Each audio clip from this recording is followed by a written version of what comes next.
The Treasure Coast Hospice Veterans Partnership Program means a lot to me. I've been doing this part of this program for the last 8 years, and it's something that's very, very rewarding and fulfilling. What we really do with the program is we go and we visit veterans and we present them with a certificate of appreciation, a pin with an American flag, and also a blanket, which is quite interesting because the blanket is made by people who volunteer their services and make the blankets in red, white, and blue. My most memorable experience was this one incident or one situation where I visited a World War II veteran. Now, what's unique about that is when, as a volunteer, you go into a home and you really don't know the situation. A patient could be in a bed, a hospital bed in the living room, or just sitting at a table.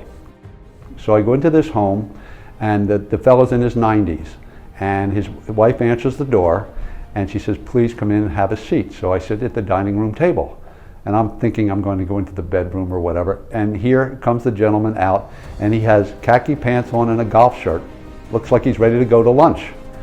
And she tells him to come over, and he shuffles over and he sits down at the dining room table, and we go through the process and present him with the certificate of appreciation and the blanket, and then I'm ready to pin him. And I said, "Tell me a little bit about your experience in the service." And he told me where he was, where he took basic training, and then he said he was a D-Day veteran.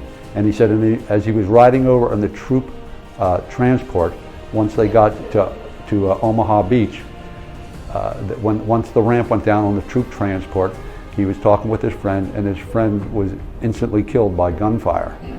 And he was 19 years old or 18 years old, and he had to, as he went off the troop carrier, he had to step over the body of his friend.